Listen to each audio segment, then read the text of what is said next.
Hello കുട്ടികളെ, അപ്പം നമ്മളിന്ന് പഠിക്കാൻ പോകുന്നത് 10th സ്റ്റാൻഡേർഡിലെ ഇംഗ്ലീഷിലെ ഒരു സോങ് ആണ്. Another day in paradise by Phil Collins. അപ്പം നമുക്ക് വായിച്ചു തുടങ്ങിയാലോ? Let's read and enjoy. Take a moment to reflect on the last time you walk past someone in need.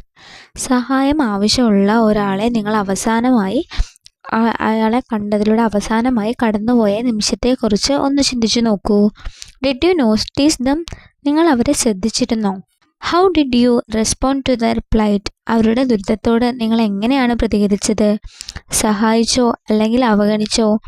What thoughts of feeling came to your mind then? അപ്പം നിങ്ങളുടെ മനസ്സിലേക്ക് എന്ത് ചിന്തകളാണ്, വികാരങ്ങളാണ് ഉണ്ടായത്? Let's read and reflect on the lyrics of the song another day in paradise. Another day in paradise എന്ന ഗാനത്തിൻ്റെ വരികൾ വായിച്ച് അതിൻ്റെ ആശയത്തെക്കുറിച്ച് ചിന്തിക്കാം. She calls out to the man on the street. റോഡിലൂടെ കടന്നു പോകുന്ന ഒരാളോട് ആ സ്ത്രീ സഹായം അഭ്യർത്ഥിച്ച് വിളിക്കുന്നുണ്ട്. സ്ട്രീറ്റ് എന്ന് പറഞ്ഞാൽ തെരുവ്. അപ്പോൾ ആരാണ് വിളിക്കുന്നത്? ഒരു സ്ത്രീ വിളിക്കുകയാണ് ഹെൽപ്പിനായിട്ട്. Sir, can you help me? നിങ്ങൾക്ക് എന്നെ സഹായിക്കാൻ പറ്റുമോ? It's cold and I have nowhere to sleep. അപ്പോൾ ആ സ്ത്രീ പറയാണ്, ഇവിടെ ഭയങ്കര തണുപ്പാണ്, എനിക്ക് ഉറങ്ങാൻ സ്ഥലമില്ല, എന്നെ ഒന്ന് സഹായിക്കുമോ എന്ന് ചോദിക്കുകയാണ്. ആ സ്ട്രീറ്റിലൂടെ നടന്നു പോകുന്ന ഒരാളെ നോക്കിയിട്ട് സ്ത്രീ പറയാണ്, ഉറക്കെ വിളിച്ചുകൊണ്ട് പറയാണ്, നിങ്ങൾക്ക് എന്നെ സഹായിക്കാൻ പറ്റുമോ? ഇവിടെ ഭയങ്കര തണുപ്പാണ്, എനിക്ക് എവിടെയും കിടക്കാൻ സ്ഥലമില്ല, അപ്പോൾ സഹായിക്കാൻ പറ്റുമോ എന്ന് ചോദിക്കുകയാണ്. He walks on doesn't look back. ആ മനുഷ്യൻ തിരിഞ്ഞു നോക്കാതെ നടന്നുപോയി. He pretend he can't hear. അവളെ കേൾക്കാൻ പറ്റുന്നില്ല എന്നുള്ള രീതിയിൽ അവളുടെ ശബ്ദം കേൾക്കാത്തതുപോലെ നടിക്കുകയാണ് ആ മനുഷ്യൻ. Start to whistle as he crosses the street. Road കടക്കുമ്പോൾ അയാൾ വിസിലും മുഴക്കുന്നുണ്ട്. Seems embarrassed to be there. അവിടെ നിൽക്കാൻ തന്നെ അയാൾക്ക് ലജ്ജ തോന്നുകയാണ്. അപ്പോൾ ഈ സ്ത്രീ ഇങ്ങനെ അലറി വിളിക്കണം, ഒന്ന് ഹെൽപ്പ് ചെയ്യോ, ഇവിടെ കോൾഡാണ്, ഇവിടെ നിൽക്കാൻ പറ്റുന്നില്ല, നിങ്ങൾക്ക് ഹെൽപ്പ് ചെയ്യാൻ പറ്റുമോ എന്ന് ചോദിക്കുമ്പോൾ അതിലൂടെ നടന്നു പോയിട്ടുള്ളൊരു മനുഷ്യനെ നോക്കിയിട്ടാണ് മാനിനെ നോക്കിയിട്ടാണ് ഈ ലേഡി വിളിക്കുന്നത്. അപ്പോൾ അയാളാണെങ്കിലോ ഈ സ്ത്രീ പറയുന്നത് കേൾക്കാത്ത പോലെ നടിച്ച് മുന്നോട്ട് പോവുകയാണ്. അപ്പോൾ അയാൾ വിസിലടിച്ചുകൊണ്ട് റോഡിലൂടെ കടന്നുപോയി, റോഡ് ക്രോസ് ചെയ്തു.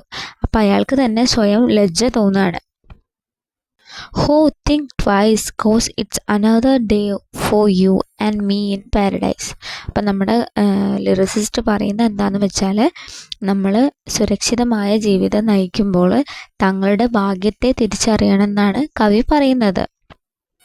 അപ്പോൾ എന്നും നിങ്ങൾ സ്വർഗത്തിലാണ്, ഇന്ന് 1-2 തവണ ചിന്തിക്കൂ, നമുക്കിത് സ്വർഗത്തിലെ മറ്റൊരു ദിവസമാണെന്നാണ് പറയുന്നത്. ആ ലേഡിയെ പോലെ നമ്മൾ വഴിയോരത്ത് കിടക്കാണ്ട് നമുക്ക് സുരക്ഷിതമായ ഒരു ജീവിതമുണ്ട്, അതിൽ നമ്മൾ സന്തോഷിക്കുകയാണ്, അത് മറക്കരുത്, അത് തിരിച്ചറിയണം, നമുക്ക് ആ ഒരു ഭാഗ്യം ഉണ്ട് എന്നുള്ളത് തിരിച്ചറിയണം എന്നാണ് കവി പറയുന്നത്. Think about it. അതിനെക്കുറിച്ച് ചിന്തിക്കുമോ? നിങ്ങൾക്കിപ്പോൾ കിട്ടിയിട്ടുള്ളത് വലിയൊരു ഭാഗ്യമാണ്. അപ്പോൾ അതിനെക്കുറിച്ച് ചിന്തിക്കാനാണ് കവി പറയുന്നത്. She calls out to the man on the street.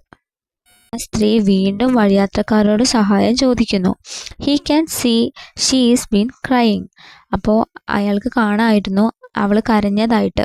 അയാൾ മനസ്സിലായി അവളിങ്ങനെ കരഞ്ഞിട്ടാണ് ആളുകളെ വിളിക്കുന്നത് ഹെൽപ്പിനായിട്ട്.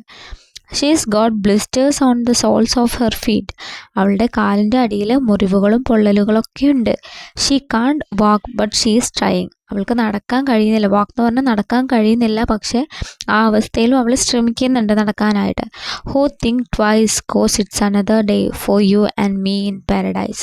വീണ്ടും കവി പറയാണ്, നമ്മുടെ ജീവിതം എത്ര സൗകര്യപ്രദമാണെന്ന് ഒന്നുകൂടെ ചിന്തിക്കേണ്ട ടൈമാണിത്. നമ്മളിപ്പോൾ സ്വർഗത്തിലാണ് ജീവിക്കുന്നത് എന്ന് തോന്നിപ്പിക്കുന്ന മറ്റുള്ളവരുടെ വേദന, കരുണ കാണിക്കണം എന്നൊക്കെയാണ് കവി ഇതിലൂടെ പറയുന്നത്. അപ്പം നമുക്ക് നെക്സ്റ്റ് പേജിലേക്ക് പോയാലോ? ഹോ load, is there nothing more anybody can do. ദൈവമേ, ഇനി ആർക്കും ഒന്നും ചെയ്യാനാവില്ലേ? ദുരിതത്തിലായ ആ സ്ത്രീയെ സഹായിക്കാൻ ആരും മുന്നോട്ട് വരാത്തതിലുള്ള വേദനയാണ് ഇവിടെ പ്രകടിപ്പിക്കുന്നത്. ഹോ load, there must be something you can say. ദൈവമേ, നിങ്ങൾക്ക് പറയാനോ ചെയ്യാനോ എന്തെങ്കിലും ഉണ്ടായിരിക്കണം. സമൂഹത്തിൽ മാറ്റം വരണമെന്നും മനുഷ്യർ കൂടുതൽ കരുണ കാണിക്കണമെന്നാണ് പ്രാർത്ഥിക്കുന്നത്. You can tell from the lines on her face. അവളുടെ മുഖത്തിലെ ചുളിവുകളും രേഖകളും കണ്ടാൽ അവളുടെ കഷ്ടജീവിതമാണെന്ന് നമുക്ക് മനസ്സിലാകും. You can see that she's been there. അവൾ വളരെ കഷ്ടതകൾ അനുഭവിച്ചവളാണെന്ന് കാണാം. ദീർഘകാല ദുരിത ജീവിതത്തിൻ്റെ അടയാളങ്ങൾ അവളുടെ കവിളിൽ കാണപ്പെടുന്നു. Probably been moved on from every place. ഒരിടത്തും താമസിക്കാൻ അനുവദിക്കാതെ അവളെ പല സ്ഥലങ്ങളിൽ നിന്നും ഒഴിവാക്കിയതായിരിക്കാം എന്ന് പറയുകയാണ് കവി. She didn't fit in there. അവൾ അവിടുത്തെ സമൂഹത്തിൽ പൊരുത്തപ്പെടാത്തത് കൊണ്ട് അവൾ ഒരു സ്ഥലത്ത് നിന്നും മറ്റേ സ്ഥലത്തേക്ക് ആളുകൾ മൂവ് ചെയ്യിക്കുകയായിരിക്കാം. Oh think twice cause it's another day for you and me in paradise. 1-2 തവണ ചിന്തിക്കൂ, നമുക്കിത് സ്വർഗത്തിലെ മറ്റൊരു ദിവസമാണ്. സുരക്ഷിതവും സൗകര്യപ്രദവുമായ ജീവിതം നയിക്കുന്നവർ തങ്ങളുടെ ഭാഗ്യം തിരിച്ചറിയണമെന്നാണ് കവി ഓർമ്മിപ്പിക്കുന്നത്. Oh think it's just another day for you and me in paradise. Just think about it. അതിനെക്കുറിച്ചൊന്ന് ചിന്തിക്കൂ. It's just another day for you and me in paradise. ഈ ഗാനത്തിലൂടെ ഫിൽ കോളിൻസ് സമൂഹത്തിലെ ദരിദ്രരെയും അഭയമില്ലാത്തവരെയും അവഗണിക്കരുതെന്ന് ഓർമ്മിപ്പിക്കുകയാണ്. മറ്റുള്ളവരുടെ വേദന മനസ്സിലാക്കി സഹായിക്കാൻ തയ്യാറാകണമെന്നാണ് ഗാനത്തിൻ്റെ പ്രധാന സന്ദേശമായിട്ട് പറയുന്നത്. ലോഡ് എന്ന് പറഞ്ഞു കഴിഞ്ഞാൽ ദൈവം, ലൈൻസ് ഓൺ ഹെർ ഫേസ് എന്ന് പറഞ്ഞാൽ മുഖത്തിലെ ചുളിവുകൾ, പ്രോബബ്ലി എന്ന് പറഞ്ഞാൽ ഒരു പക്ഷേ, മൂവ്ഡ് ഓൺ എന്ന് പറഞ്ഞാൽ പുറത്താക്കുക, ഫിറ്റ് ഇൻ എന്ന് പറഞ്ഞാൽ പൊരുത്തപ്പെടുക, പാരഡൈസ് എന്ന് പറഞ്ഞാൽ സ്വർഗം, തിങ്ക് ട്വൈസ് എന്ന് പറഞ്ഞാൽ നന്നായി ചിന്തിക്കുക, ജസ്റ്റ് തിങ്ക് അബൌട്ട് ഇറ്റ് എന്ന് പറഞ്ഞാൽ അതിനെക്കുറിച്ച് ആലോചിക്കുക, അനദർ ഡേ എന്ന് പറഞ്ഞാൽ വേറൊരു ദിവസം, മറ്റൊരു ദിവസം, nothing more anybody can do. ഇനി ആരും ഒന്നും ചെയ്യാനില്ല. Something you can say. പറയാനോ ചെയ്യാനോ എന്തെങ്കിലും. Been there. കഷ്ടതകൾ. ലൈറ്റ് പറഞ്ഞാൽ ദുരവസ്ഥ, റിഫ്ലക്റ്റ് എന്ന് പറഞ്ഞാൽ ചിന്തിക്കുക, നോട്ടീസ് എന്ന് പറഞ്ഞാൽ ശ്രദ്ധിക്കുക, റെസ്പോണ്ട് പ്രതികരിക്കുക, ഫീലിങ്സ് വികാരങ്ങൾ, ഹോംലെസ്നെസ് എന്ന് പറഞ്ഞാൽ അഭയമില്ലാത്ത അവസ്ഥ. ഇതൊക്കെയാണ് ഇതിലത്തെ ടഫായിട്ടുള്ള വേർഡ്സ്. നമ്മൾ ഈ വീഡിയോയിൽ ഓരോ ലൈൻ്റെയും ലൈൻ ബൈ ലൈൻ എക്സ്പ്ലനേഷൻ മലയാളത്തിൽ പറഞ്ഞിട്ടുണ്ട്.